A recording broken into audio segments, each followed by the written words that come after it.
اعوذ باللہ من الشیطان الرجیم بسم اللہ الرحمن الرحیم السلام علیکم ورحمۃ اللہ وبرکاتہ۔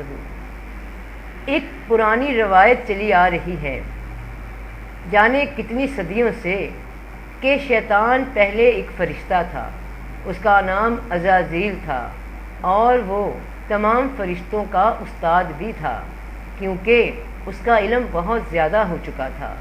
آسمانوں میں اس کے مختلف نام تھے، کہیں عابد، کہیں زاہد، کہیں عالم، اور زمین و آسمان کا کوئی ایک مقام ایسا نہیں تھا جہاں اس نے سجدہ نہ کیا ہو۔ یقیناً کچھ ایسی ہی قسم کی روایات آپ نے بھی سن رکھی ہوں گی، مگر اس میں سچائی نہیں۔ کیوں سچائی نہیں؟ وہ آپ کو قرآن کی آیت سے معلوم ہوگا۔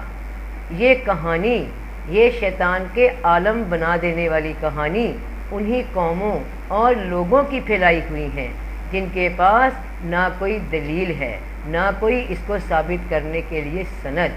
صرف ابلیس شیطان کے رول کو اجاگر کرنے کے لیے یہ باتیں پھیلائی گئیں۔ جس طرح سیاسی ماحول میں آج کل دیکھا جائے کہ اصل پوائنٹ سے ہٹا دینے کے لیے کوئی افواہ اڑا دی جاتی ہے، کوئی ایسی سنسنی خبر آ جاتی ہے کہ لوگوں کا دھیان اس طرف چلا جائے، تو بس یہ دھیان کنورٹ کیا گیا۔ تو بات شروع کرتی ہوں پھر اللہ کا نام لے کر، جو بڑا مہربان اور نہایت رحم فرمانے والا ہے، اور جس نے حکم دیا، تاکید کی ہمیں کہ غور و فکر کر لیا کرو۔ تو اب ترتیب بار اس بات کو قرآن کی روشنی میں سمجھنا بہن بھائیوں۔ سورہ بقرہ کی آیت 30 میں اللہ پاک فرما رہے ہیں کہ اور جب تمہارے رب نے فرشتوں سے فرمایا کہ میں زمین میں اپنا نائب بنانے والا ہوں۔ یہاں اطلاع دی جا رہی ہے فرشتوں کو، اور فرشتوں نے سوال کیا کہ اللہ پاک آپ ایسے کو کیوں نائب بنا رہے ہیں جو فساد کرے گا، خون ریزیاں کرے گا؟ اب ذرا سوچئے کہ جو عزازیل ابلیس استاد ہے فرشتوں کا، پہلی بات کہ اس کا ذکر ہی نہیں، اور دوسری بات کہ اس کو تو ٹیچر ہونے کے ناطے فرشتوں سے بھی پہلے یہ سوال کرنا چاہیے تھا رب پاک سے۔ وہ جو عین ٹائم سجدے سے مکر گیا، تو جب یہ بات اللہ پاک نے فرشتوں سے بیان فرمائی تو فرشتوں کا استاد، ان کا مرشد کدھر تھا؟ اس کو تو اسی ٹائم ہی منع کرنا چاہیے تھا، کیونکہ وہ بہت بڑا عالم تھا۔ اس نے کیوں نہ کیا؟ کیونکہ اس کا جواب بھی اللہ پاک کی کتاب میں موجود ہے۔ سورہ ہجر آیت 26، اور بے شک ہم نے آدمی کو بجتی ہوئی مٹی سے بنایا جو اصل میں ایک سیاہ بدبودار گارا تھی۔ اور اس سے اگلی ہی آیت سورہ ہجر 27 میں اللہ پاک فرما رہے ہیں اور جن کو اس سے پہلے بنایا بے دھوئیں کی آگ سے۔ اب ذرا ان دونوں آیتوں کو ملا کے پڑھیے بہن بھائیوں۔ اور بے شک ہم نے آدمی کو بجتی ہوئی مٹی سے بنایا میں ایک سیاہ بدبودار گارا تھی، اور جن کو اس سے پہلے بنایا بے دھوئیں کی آگ سے۔ غور کیجیے، صرف دو ہستیوں کا یہاں ذکر ہو رہا ہے، ایک پہلے انسان کا یعنی حضرت آدم علیہ السلام، اور دوسری مخلوق ایک جن کا یعنی ابلیس کا۔ اور جس طرح سب سے پہلے انسان حضرت آدم علیہ السلام ہے، اسی طرح سب سے پہلا جن یعنی جنات کا بابا ابلیس ہے۔ دونوں صیغے آدمی اور جن واحد میں آئے ہیں، اور قرآن میں اس کے علاوہ بھی مقامات ہیں جہاں ذکر کیا گیا انسان کے ساتھ ہی جن کی تخلیق کا۔ اللہ نے آدمی کو بنایا بجتی مٹی سے جیسے ٹھیکری، اور جن کو پیدا فرمایا آگ کی لو سے۔ اے جن و انسان کے گروہ، اگر تم سے ہو سکے کہ آسمانوں اور زمین کے کناروں سے نکل جاؤ تو نکل جاؤ۔ اور ہم نے جن اور انسان اپنے لیے بنائے کہ میری بندگی کریں۔ آیات میں انسان سے پہلے جن کو مخاطب کیا گیا، جن اور انسان کے گروہ، کیونکہ جن انسان سے پہلے بنائے گئے اور کلائمیکس انسان۔ ان آیات کی روشنی میں سمجھ آتی ہے کہ جب کائنات تخلیق ہوئی، زمین، آسمان، چاند، سورج، ستارے، سیارے سب تخلیق ہو چکے، اور زمین کی مخلوق کا کلائمیکس، وہ سیکنڈ لاسٹ جنہوں نے زمین میں رہنا تھا، وہ یہ دو لاسٹ ہی مخلوق تھیں، اور ان میں پہلے جن کی تخلیق ہو گئی آگ کی لو سے، اور اس کے بعد اللہ پاک نے فرشتوں سے فرمایا کہ اب میں انسان بنانے والا ہوں جو زمین میں نائب ہوگا۔ پھر فرشتوں کا پوچھنا کہ خون ریزی کرے گا، فساد کرے گا، جبکہ ہم عبادت کرتے ہیں، اور اللہ پاک نے فرمایا کہ جو میں جانتا ہوں وہ تم نہیں جانتے، اور آدم کو علم سکھا دیا۔ پھر پوچھا فرشتوں سے کہ اگر تم سچے ہو تو بتاؤ ذرا ان چیزوں کے نام، تو وہ آگے سے بولے پاکی ہے تجھے، ہمیں کچھ علم نہیں مگر جتنا تو نے ہمیں سکھایا۔ اب ذرا غور کیجئے بہن بھائیوں کہ اللہ پاک اپنے کلام میں فرما رہے ہیں کہ فرشتوں کا یہ جواب تھا کہ ہم صرف اتنا جانتے ہیں جتنا تو نے ہمیں سکھایا۔ اب جو لوگ شیطان کو استاد بتاتے ہیں فرشتوں کا، وہ جواب دیں ذرا کہ فرشتوں کو یہاں یہ کہنا چاہیے تھا نا کہ اللہ پاک ہمیں ان اشیاء کے نام نہیں آتے، نہ آپ نے سکھایا، نہ ہمارے استاد محترم نے کچھ بتایا، تو اس آیت کا کچھ اور مطلب ہوتا۔ مگر اس آیت سے جو اللہ نے بیان فرمائی صاف ظاہر ہے کہ علم صرف خدا پاک نے ہی فرشتوں کو دیا جتنا بھی عطا کیا۔ اور اب ایک دوسری روایت کہ کہا جاتا ہے کہ شیطان فرشتہ تھا، اور جب حکم ہوا سجدے کا آدم علیہ السلام کو تو یہ وہاں کیونکہ موجود تھا، اور اللہ پاک فرما رہے ہیں کہ تمام فرشتوں نے سجدہ کیا مگر ابلیس نے نہیں کیا، تو اس طرح بھی ثابت ہوتا ہے کہ یہ فرشتہ ہی تھا۔ اب ایکچولی ابلیس کون ہے، اس کے لیے قرآن کی یہ آیت بغور سنیے، سورہ کہف کی آیت 50 اور 51۔ اور جب ہم نے فرشتوں کو حکم دیا کہ آدم کو سجدہ کرو تو سب نے کیا مگر ابلیس نے نہیں کیا، وہ جنات میں سے تھا۔ اور اگلی آیت 51 میں مزید بات کلیئر ہو گئی کہ نہ تو یہ کوئی استاد تھا فرشتوں کا اور نہ ہی یہ فرشتہ تھا، میں نے نہ تو ان کو آسمانوں اور زمین کی پیدائش کرنے کے وقت بلایا تھا اور نہ خود ان کے پیدا کرنے کے وقت، اور میں ایسا نہ تھا کہ گمراہ کرنے والوں کو مددگار بناتا۔ یہاں اللہ پاک ابلیس اور اس کے ساتھیوں کو گمراہ کرنے والا فرما رہے ہیں، اور یہ بھی بتایا کہ آسمان کی تخلیق کے وقت بھی اس کو نہیں بلایا، تو بعد میں یہ گمراہ سے عابد زاہد عالم ہر آسمان میں کس طرح مشہور کر دیا گیا، یہ تو اب روایت کرنے والے اور اس روایت پہ یقین کرنے والے ہی بتائیں۔ اب یہاں سوال ایک بنتا ہے کہ جب یہ فرشتہ نہیں، عالم بھی نہیں، تو وہاں کیا کر رہا تھا جب سجدے کا حکم ہوا، اور اس کو کیوں کہا گیا کہ یہ بھی سجدہ کرے؟ اور شیطان نے بعد میں ایک گلہ بھی کیا رب پاک سے کہ اے اللہ، تو نے جس طرح مجھے گمراہ کیا تو میں بھی انسانوں کو، اس کی نسلوں کو قیامت تک بھٹکاؤں گا، بدلہ لوں گا۔ یہ گمراہی کیا تھی جو اس نے اللہ پاک پہ نافرمانی کے ساتھ ساتھ گستاخی سے پیش کی؟ اس کا جواب بھی قرآن پاک سے ملتا ہے۔ تو شیطان وہاں کیسے پہنچا جہاں یہ معاملہ چل رہا تھا، آدم علیہ السلام کو سجدہ کرنے کا؟ تو یہ ابلیس وہاں اس طرح ہی موجود تھا جس طرح حضرت آدم علیہ السلام وہاں موجود تھے، کیونکہ قرآن پاک میں رب پاک نے جہاں ذکر فرمایا آدمی کی تخلیق کا، وہی ذکر فرمایا کہ آدمی سے پہلے ہم نے جن کو پیدا کیا۔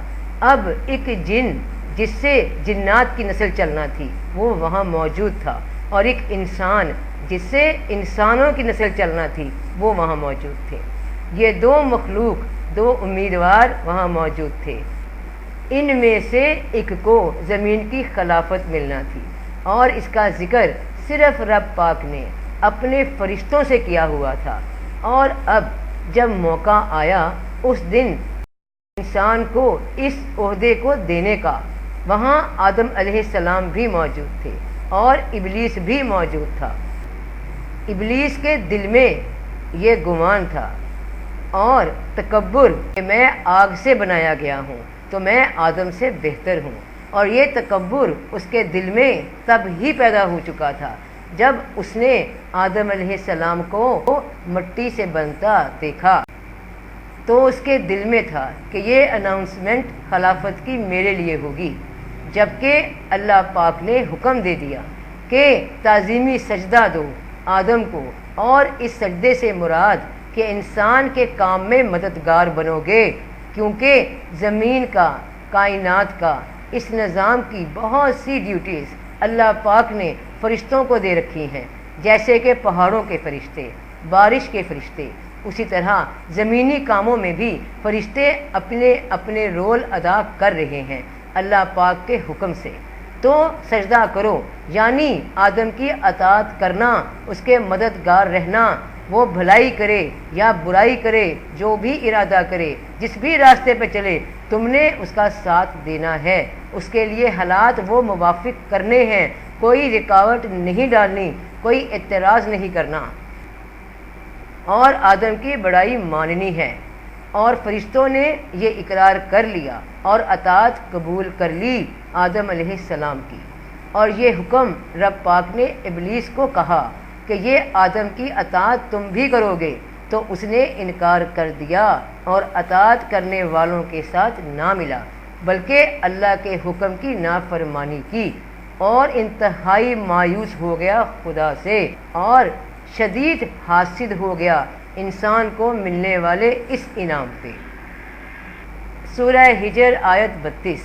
فرمایا، اے ابلیس تجھے کیا ہوا کہ سجدہ کرنے والوں سے الگ رہا؟ بولا مجھے زیبا نہیں کہ بشر کو سجدہ کروں جسے تو نے بچتی مٹی سے بنایا، جو سیاہ بدبودار گارے سے ہے۔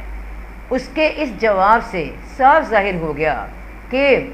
نہ صرف وہ نافرمان تھا بلکہ خود کو فرشتوں سے بھی زیادہ حیثیت دیے بیٹھا تھا، کہ فرشتوں کو تو زیبا ہو گیا اطاعت کرنا انسان کی، مگر ابلیس کی شان نہیں، وہ تکبر میں پڑ گیا، اور رب کو نافرمان غرور کرنے والے پسند نہیں۔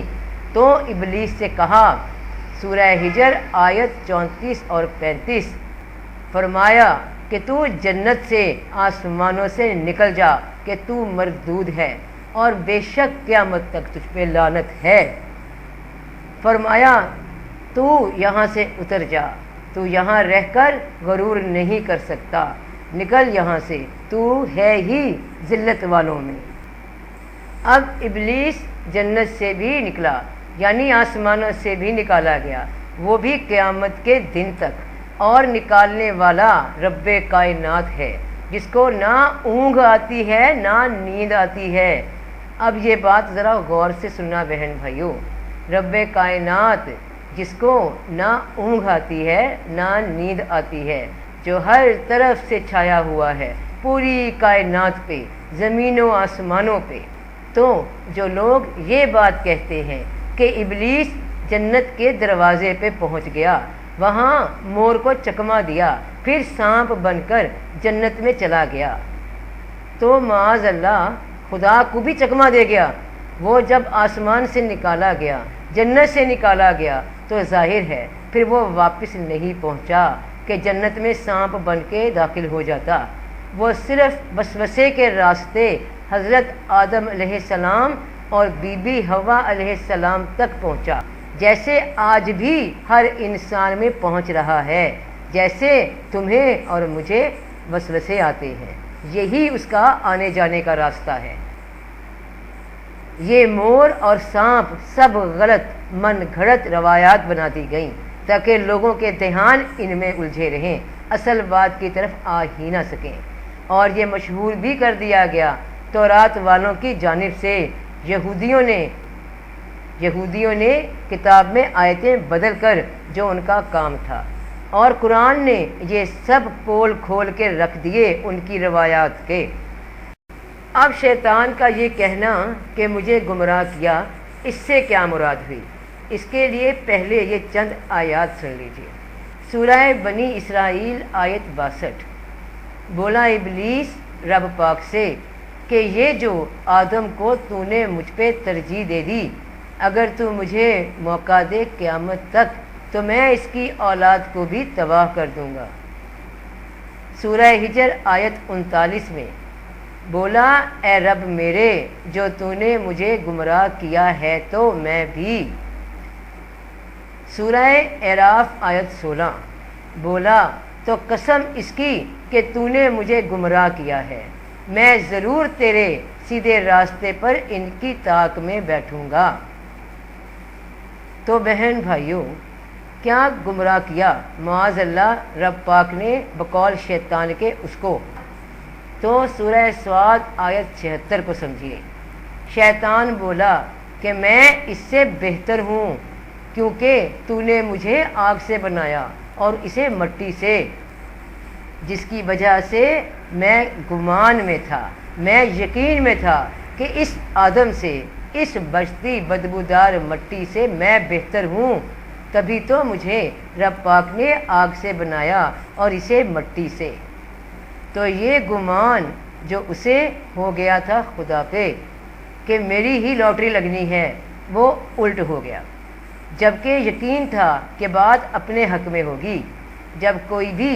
عہدے ہوئے، رینکس دیے گئے، کوئی درجے بانٹے گئے تو اول نمبر میرا ہوگا۔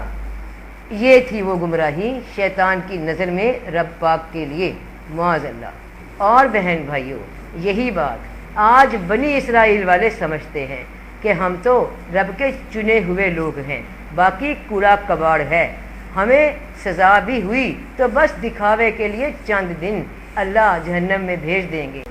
تاکہ باقی چپ رہیں، کوئی اعتراض نہ کریں، اور ہم ہی اعلیٰ ہیں، بہتر ہیں سب انسانوں سے۔ اس طرح کے گمان نے شیطان کی عقل اس کی مت مار کے رکھ دی۔ وہ اندر ہی اندر پکا ہوتا رہا کہ آدم جو بنایا جا رہا ہے تو کیا حیثیت ایک آگ کے سامنے اس مٹی کے پتلے کی، اور نقشہ بدل گیا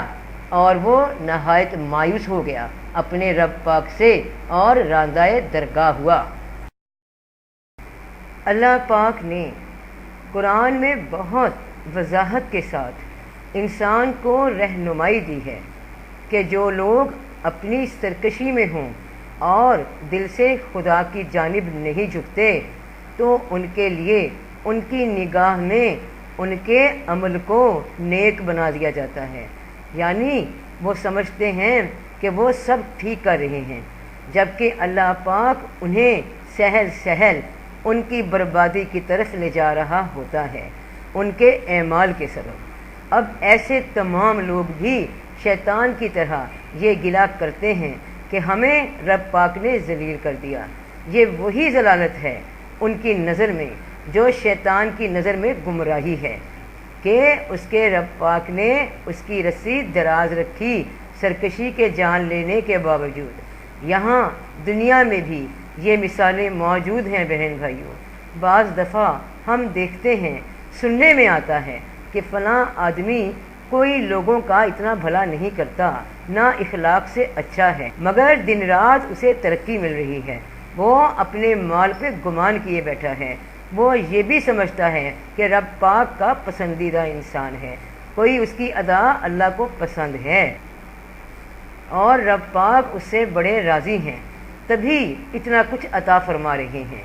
میری چلاکیاں، عیاریاں اس کی نظر سے چھپی ہوئی ہیں، جبکہ اللہ پاک اسے اس کی عیاشیوں میں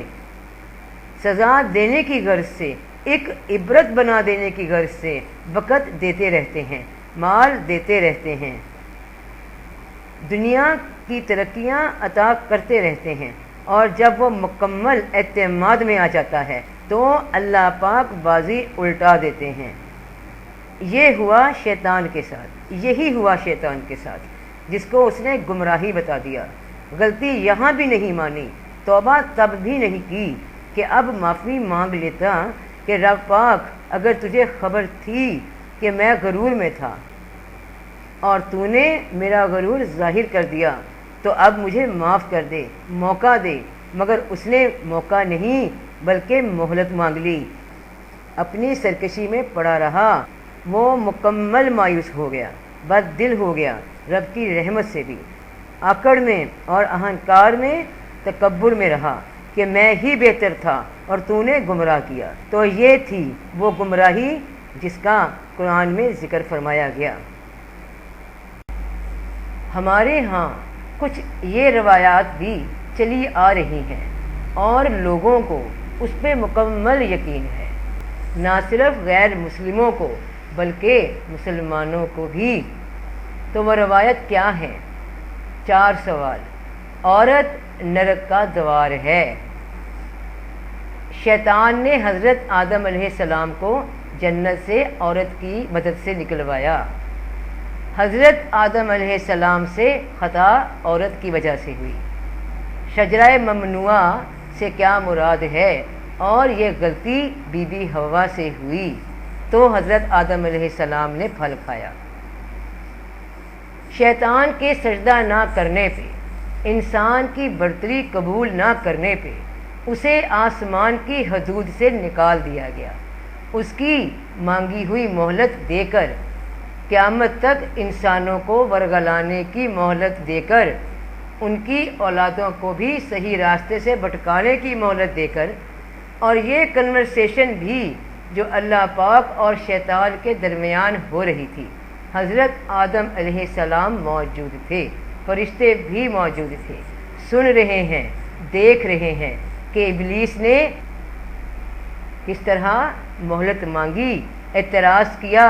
گلہ کیا اور دشمنی کا کھلا اعلان کر دیا انسان کے خلاف، اور پھر اللہ پاک نے اسے نکال دیا وہاں سے۔ اب تھوڑا غور کرنا بہن بھائیوں، یہ واقعہ جس وقت پیش آ رہا ہے، اللہ پاک فرما رہے ہیں سورہ سعد آیت 72 میں، پھر جب میں آدم کو ٹھیک بنا لوں، مکمل بنا لوں اور اس میں اپنی طرف کی روح پھونکوں تو تم اس کے لیے سجدے میں گرنا۔ اور پھر سجدے کا وقت آ گیا، اللہ کی پھونک آدم علیہ السلام میں گئی، اور وہاں موجود کون ہیں؟ اللہ پاک، فرشتے، آدم اور ابلیس۔ ابھی تک بی بی حوا کی پیدائش نہیں ہوئی، ایک نمائندہ انسانوں کی جانب سے تو دوجا جن کی جانب سے موجود ہے۔ سارا واقعہ ہو گیا، شیطان نکالا جا چکا آسمانوں سے، فرشتے بھی گواہ ہوئے، بابا آدم علیہ السلام بھی گواہ ہوئے ساری کارروائی کے، اور اللہ پاک سب سے بڑے گواہ۔ اس واقعے کے ہو چکنے کے بعد بی بی حوا علیہ السلام وجود میں لائی گئیں۔ قرآن پاک میں مرد سے خطاب اسی لیے زیادہ کیا گیا ہے، اور اس کے ساتھ ساتھ عورت پہ ایک درجہ زیادہ دیا گیا ہے مرد کو، کیونکہ دنیا کی زندگی میں بھی اس کو ذمہ داری زیادہ ادا کرنی ہے۔ کسی بھی معاشرے میں ہونے والے عمل اور گھریلو سطح پہ ہونے والے عمل مرد کو عورت سے زیادہ ذمہ داری سونپتے ہیں۔ اس ابلیس کے واقعے کے چشمدید گواہ حضرت آدم علیہ السلام خود تھے۔ کئی لوگ یہ بھی کہتے ہیں کہ حضرت آدم علیہ السلام کا دل اکیلے جنت میں نہیں لگا، وہ اداس ہو گئے، اب بی بی بنائی گئیں، ان کی ساتھی ہم سفر، جبکہ اللہ پاک دونوں کو ایک ساتھ جنت بھجوا رہے ہیں، اور دنیا کے قانون کے حساب سے ہی رسپانسبلٹی حضرت آدم علیہ السلام سے مخاطب ہو کر دی جا رہی ہے بی بی حوا کے حوالے سے۔ سورہ اعراف آیت 19، اور اے آدم تو اور تیرا جوڑا جنت میں رہو، اور اس سے جہاں چاہو کھاؤ پیو، اور اس پیڑ یعنی اس شجرے کے پاس مت جانا کہ حد سے بڑھنے والوں میں ہو جاؤ گے۔ یہاں مرد کو عورت کے حوالے سے نصیحت کی گئی کہ تم جاؤ، ساتھ تمہاری بیوی بھی، اور خیال رکھنا جس بات سے منع کیا ہے۔ اور سورہ بقرہ آیت 35 میں بھی سیم اسی طرح فرما دیا گیا حضرت آدم علیہ السلام کو، اور ہم نے فرمایا اے آدم تو اور تیری بیوی اس جنت میں رہو اور کھاؤ اس میں سے بے روک ٹوک جہاں تمہارا جی چاہے، مگر اس شجرے کے پاس مت جانا کہ حد سے بڑھنے والوں میں ہو جاؤ گے۔ اب یہاں ایک اور روایت پڑی ہوئی ہے، بلکہ تاریخ بن چکی ہے، نہ صرف کسی ایک مخصوص طبقے میں بلکہ دنیا میں تقریباً ہر مذہب میں پہلے مرد اور عورت کو لے کر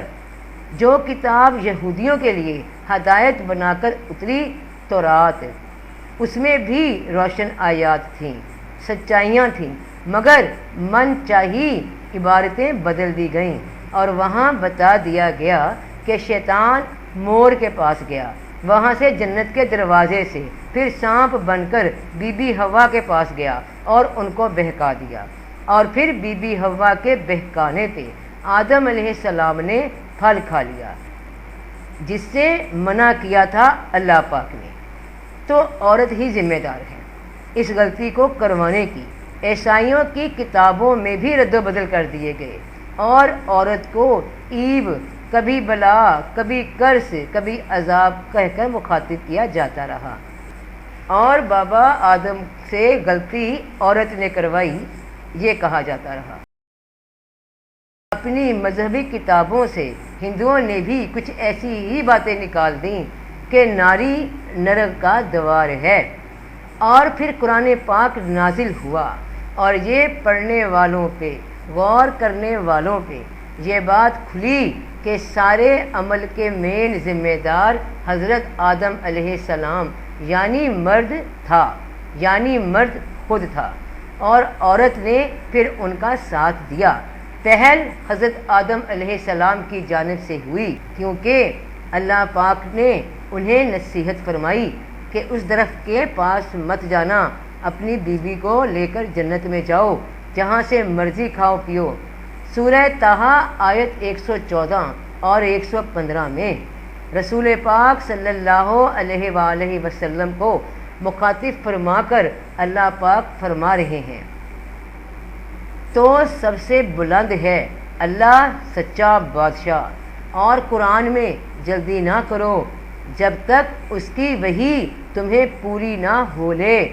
اور عرض کرو کہ اے میرے رب میرے علم میں اضافہ فرما۔ اور بے شک اس سے پہلے ہم نے آدم کو ایک تاکیدی حکم دیا تھا تو وہ بھول گیا، اور ہم نے ان سے قصد نہ پایا، یعنی اپنے عزم میں قائم نہ رہ سکے۔ واضح طور پہ اللہ پاک نے بیان فرما دیا، یہی بات پچھلی آسمانی کتابوں میں بھی موجود تھی، مگر ان میں رد و بدل کر دیے گئے۔ بی بی حوا علیہ السلام کو قصوروار ٹھہرا دیا گیا، اور دنیا آج تک، اس تاریخ تک آج بھی اسی بات کے پیچھے چلی آ رہی ہے، جبکہ قرآن نے تصدیق کر دی، صحیح رخ کی۔ تو یہ روایت بھی ثابت نہ ہوئی کہ عورت نے مرد کو پھل کھانے پہ مجبور کیا۔ سورۃ طٰہٰ آیت 121 اس بات کو مکمل طور پہ مزید واضح کر رہی ہے۔ تو ان دونوں نے اس میں سے کھا لیا، اب ان پر ان کی شرم کی چیزیں ظاہر ہوئیں، اور جنت کے پتے اپنے اوپر چپکانے لگے، اور آدم سے اپنے رب کے حکم میں لغزش واقع ہو گئی، تو جو مطلب چاہا تھا اس کی راہ نہ پائی۔ یہاں پہ اللہ پاک یہ ذکر فرما رہے ہیں کہ دونوں نے پھل میں سے کھا لیا، لیکن لغزش کا ذکر حضرت آدم علیہ السلام سے کیا جا رہا ہے کہ ان سے یہ غلطی ہوئی۔ اور جو ان کی خواہش دل میں تھی وہ اسے نہیں پا سکے، یعنی جس ارادے سے انہوں نے پھل کھایا تھا وہ ارادہ پورا نہ ہو سکا۔ اب اس آیت میں اللہ پاک بتا سکتے تھے اگر بی بی حوا سے بھی لفظش ہوتی، مگر صاف نام حضرت آدم علیہ السلام کا لیا گیا کہ انہوں نے کچھ سوچا تھا اس عمل کو کرنے سے پہلے، نیت تھی کسی ارادے کے تحت، مگر وہ امید غلط ثابت ہوئی اور بی بی حوا نے ان کا ساتھ دیا، یعنی پہل مرد کی جانب سے ہوئی۔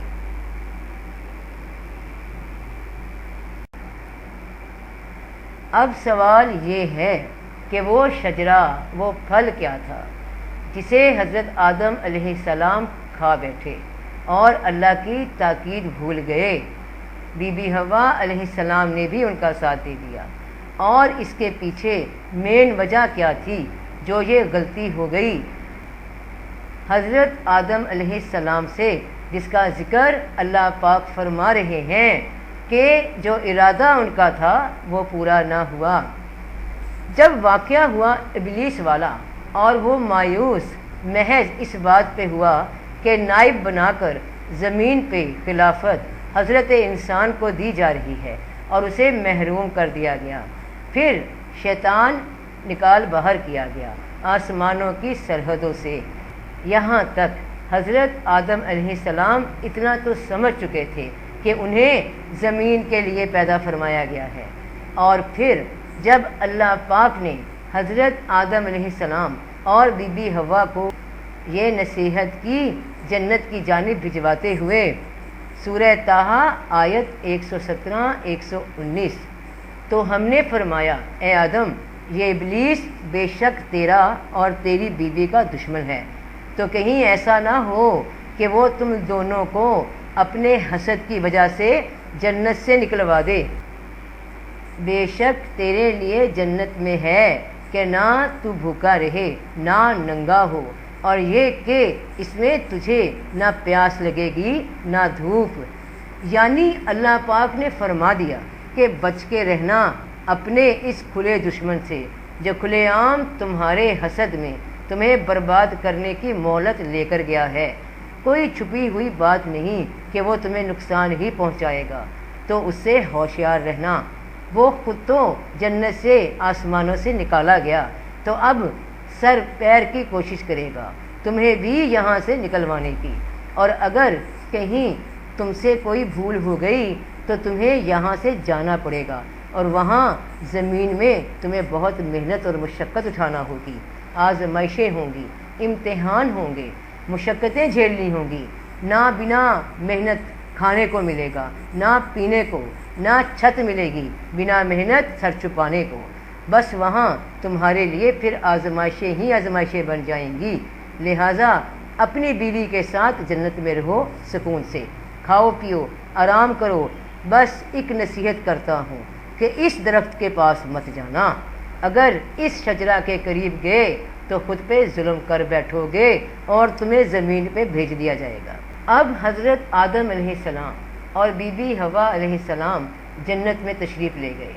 یہ بات کا خوف دل میں کہیں نہ کہیں چھپا رہا حضرت آدم علیہ السلام کے کہ جنت سے کہیں نکلوا ہی نہ دیا جائے، دنیا کے مسائل میں کہیں پھنس نہ جاؤں۔ اور دوسری جانب وہ شیطان جل بھن رہا تھا حسد کی آگ میں، اور کیونکہ اس کو اختیار مل گیا تھا خیالات میں جھانکنے کا، تو اس نے بابا آدم کی اسی بات کو، وسوسے کو اپنے اس طاقت کے ذریعے پڑھ لیا اور اسے ہوا دینا شروع کر دی۔ انسان کی یہ نفسیات ہے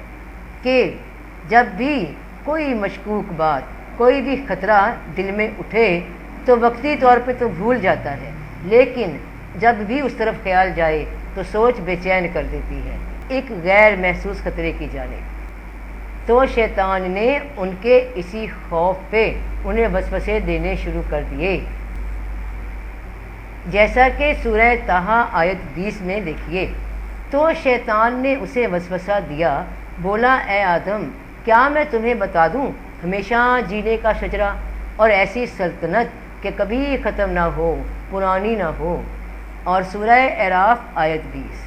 پھر شیطان نے ان کے جی میں خطرہ ڈال دیا، یعنی اس کو ہوا دے دی۔ وہ جس بات سے خوف زدہ تھے یا سوچتے تھے، یعنی ان کی فکر کو پکا کرنے لگا وسوسوں کے ذریعے،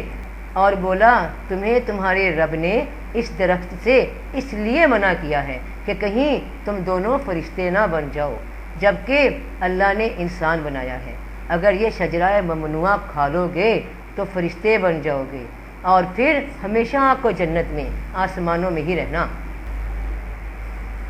زمین کے بارے میں جو خبریں ملی ہیں کہ وہاں بھوک ہے، پیاس ہے، محنت ہے، مشقت ہے، تنگی ہے، آزمائشیں ہیں، تو کیا پتہ میں ان سے بچ جاؤں۔ تو اس مصیبت سے، اس پریشانی سے چھٹکارا پانے کو یہی ٹھیک ہے کہ میں یہ کام کر لیتا ہوں جسے رب پاک نے منع کیا ہے، اور باقی جگہوں سے تو منع نہیں کیا، نہ کھانے پینے سے۔ تو جو اس شجرے سے منع کیا جا رہا ہے تو لازمی یہی بچا ہے کہ ہم فرشتے بن جائیں گے، تو زمین پر نہیں بھیجے جائیں گے اور یہیں سدا رہیں گے، ہمیشہ کی زندگی مل جائے گی۔ بہن بھائیوں، ذرا سوچنا، یہ شیطان کے وسوسے جنت میں حضرت آدم علیہ السلام کو وہاں لمبی امید دلا دی کہ تم فرشتے بن جاؤ گے، ہمیشہ یہاں رہو گے، سدا کی زندگی پاؤ گے، لمبی امیدیں، اور دنیا میں بھی اس کا یہی کام ہے۔ وہ اسی طرح آج بھی لوگوں کو لمبی امیدیں دلاتا رہتا ہے دنیا کے بارے میں کہ تم بہت لمبی عمر پاؤ گے، زندگی بہت بڑھ جائے گی، جب کہ ہم اپنی آنکھوں سے نہ جانے روزانہ کتنے لوگوں کو دنیا چھوڑتے دیکھتے ہیں، پھر بھی اس کے وسوسے میں انسان شکار ہوتا جا رہا ہے۔ تو اب یہ شجرہ کیا ہے؟ شجرہ ممنوعہ کیا تھا جس کے قریب جانے سے حضرت آدم علیہ السلام اور بی بی حوا علیہ السلام کو رب پاک نے منع فرمایا تھا، اور تاکید کر دی تھی کہ جنت میں جہاں سے مرضی کھاؤ، جیسے مرضی رہو، مگر صرف ایک بات سے بچنا کہ اس درخت کے قریب بھی مت جانا، نہیں تو اپنی جان پہ ظلم کر بیٹھو گے۔ اور جیسا کہ اس سے پچھلے بیان میں تفصیل کے ساتھ بتا دیا گیا کہ حضرت آدم علیہ السلام کے دل میں جو خواہش، جو ارادہ بنا شیطان کے وسوسے کی وجہ سے، وہ کیا تھا کہ ہمیشہ جنت میں رہنے کی تمنا اور زمین پہ جانے کا خوف۔ تو انہوں نے اس سوچ کے ساتھ، ہمیشہ جنت میں رہنے کے ساتھ، اللہ پاک کی تاکید کو بھلا دیا اور وہ عمل کر ڈالا جس سے رب پاک نے منع فرمایا تھا۔ بہن بھائیوں، شجرہ سے مراد نسل کا عمل ہے، جیسے ہمارے ہاں کہا جاتا ہے شجرہ نسب، فیملی ٹری، اور جب انہوں نے اس پہ عمل کر لیا تو ان کی شرم کی چیزیں ایک دوسرے پہ ظاہر ہو گئیں، اور مرد عورت کے درمیان جو ازدواجی تعلق ہے وہ ان میں قائم ہو گیا، اور اس کے بعد جب غلطی کا احساس ہوا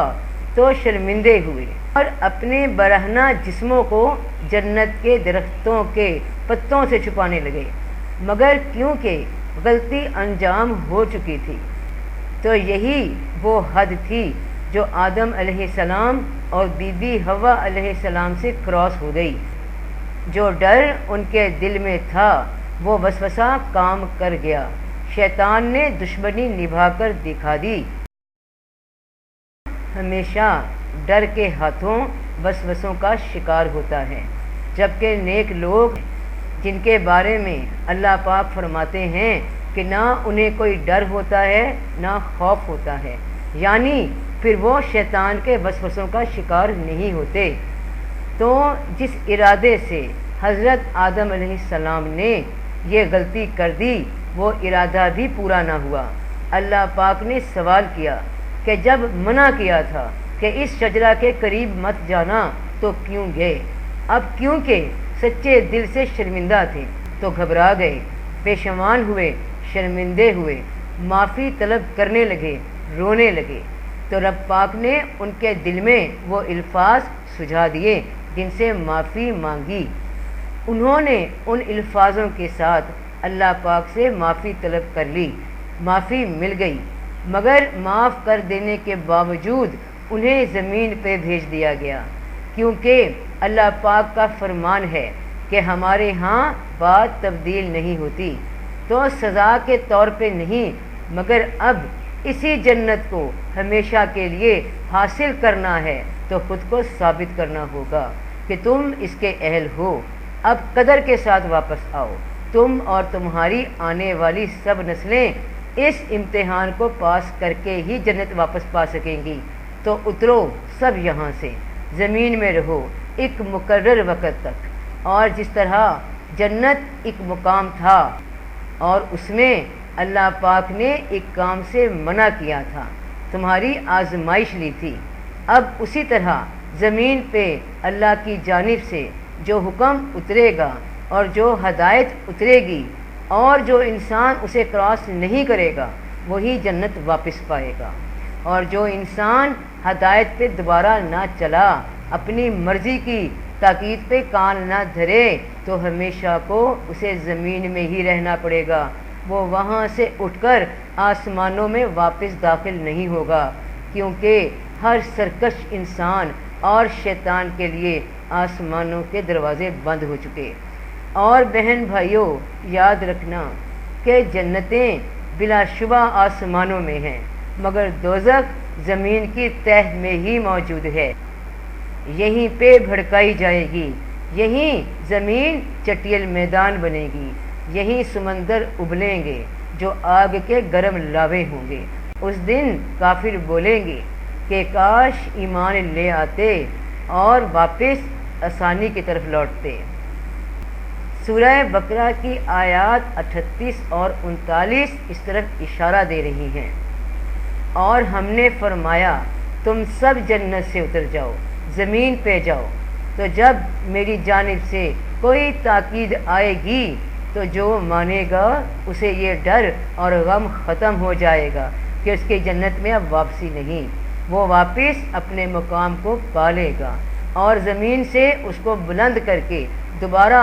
آسمان میں جنت میں داخل کر دیا جائے گا۔ اور جو کفر کریں گے، تاکید کو بھول جائیں گے، نظر انداز کر دیں گے، تو وہ دوزخ والے ہوں گے اور ان کو ہمیشہ زمین میں ہی رہنا پڑے گا، جو حساب کے دن کافروں کے لیے دوزخ بنا دی جائے گی۔ رسول پاک صلی اللہ علیہ وآلہ وسلم کا فرمان مبارک ہے کہ دنیا مومن کے لیے قید خانہ ہے اور کافر کے لیے جنت، تو یوم حساب پہ مومن حقیقی جنت میں لوٹ جائیں گے اور کافروں کے لیے یہ جنت کی دنیا دوزخ بن جائے گی۔ بہن بھائیوں، بیٹے بیٹیوں، یاد رکھنا کہ آج بھی وہی تاکید رب پاک کی ہر انسان پہ لاگو ہے۔ شجرہ ممنوعہ آج بھی ہے اور ہم انسانوں کو اس کے قریب جانے سے منع کیا گیا ہے، اور انسان ہر شے سے بچتا بچاتا اگر پھسلتا ہے، اس کے قدم ڈگمگا جاتے ہیں تو اسی شجرہ پہ، یعنی شہوت کی، سیکس کی خواہش پہ۔ اور رب پاک نے تاکید فرما دی سب کو کہ اگر اس کے قریب آنا ہے تو نکاح کرو گے، تو جو نہیں کرتا نکاح اور زنا کرتا ہے تو وہ اللہ کے حکم کو رد کر رہا ہے، اور اس کا نتیجہ، اس کا انجام پھر بہت افسوسناک ہوگا، جب اس کے اپنے لوگ نیک اعمال کی وجہ سے جنتوں کی جانب اٹھائے جا رہے ہوں گے تو وہ حسرت سے زمین پہ کھڑا دیکھ رہا ہوگا اور دوزخ کا شکار بن جائے گا، تو وہ حسرت سے زمین پہ کھڑا ان کی جانب دیکھ رہا ہوگا اور اس کے پاؤں دوزخ میں دھنس رہے ہوں گے۔ اللہ معاف کریں۔ اپنی ہر خواہش کا جائزہ لیا کرو کہ کہیں رب پاک کے حکم کے خلاف تو نہیں، ورنہ ہمیشہ کو مارے جاؤ گے۔ شیطان نے اس شجرہ ممنوعہ کے راستے تم لوگوں کے لیے اب اور آسان کر دیے ہیں۔ پہچانو وقت کو، یہی وہ فتنوں کا دور ہے جہاں آسانی کے ساتھ گناہ میسر ہے، ڈرو رب پاک سے، ابھی اس زمین کے اوپر چل رہے ہو، یہی زمین عذاب بن جائے گی اگر سزا کے طور پہ اس میں دھنسا دیے گئے۔ یہ دور آزمائشوں سے بھرا پڑا ہے بہن بھائیوں، بیٹے بیٹیوں، زنا رب کو پسند نہیں، اور سرکش لوگوں نے، شیطان کے ساتھیوں نے اس کو جگہ جگہ عام بنا دیا ہے۔ گھر بیٹھے بچے بچیاں، مرد عورتیں ویڈیو چیٹس پہ خود کو بے لباس کرتے ہو، غلط پورن سائٹس کو واچ کرتے ہو۔ شیطان تمہیں اسی نرغے میں لیے بیٹھا ہے جس میں شکار کیا تھا تمہارے ماں باپ کو، حضرت آدم علیہ السلام کو اور بی بی حوا علیہ السلام کو۔ اللہ بے حیائی پسند نہیں فرماتا، اور جو کام تم اپنی ماں کے سامنے نہیں کر سکتے کہ اس کی حیا ہے، وہ دیکھ رہی ہے، تو وہ کام رب کے سامنے کیسے کرتے ہو؟ کیا وہ 70 ماؤں جتنا محبت نہیں کرتا؟ کیا اس کی حیا نہیں؟ یہ دور آزمائش کا ہے بیٹے بیٹیوں، تم جنت سے نکالے گئے ہو، زمین پہ آزمائش کے لیے بھیجے گئے ہو تاکہ واپس اپنے مقام کو پاؤ۔ تو اپنی نگاہوں کو، اپنے کانوں کو، اپنی حیا کو چھپا کے رکھو، محفوظ رکھو تاکہ اپنے مقام کو واپس پا سکو۔ حلال طریقے سے اس شجرہ کے قریب جاؤ۔ جو غلطی جنت میں ہو چکی وہ یہاں پر مت دہراؤ، شیطان یہی چاہتا ہے۔ تو اس ضمن سے واپس اپنے مقام کو لوٹو، اس کے لیے کوشش کرو، اور کوشش یہی ہے کہ وہ کام مت کرنا جس کی تاکید رب پاک نے فرما دی، کہیں ہمیشہ نقصان والوں میں نہ ہو جانا۔ بہت مشکل ہے اللہ تعالیٰ کی اس سزا کو بھگتنا۔ بہن بھائیوں، بیٹے بیٹیوں، اس سے بچنا، اس خطاؤں سے بچنا جو رب پاک کو پسند نہیں۔ تو سب کا بھلا، سب کی خیر، جیتے رہو بہن بھائیوں، بیٹے بیٹیوں، فی امان اللہ۔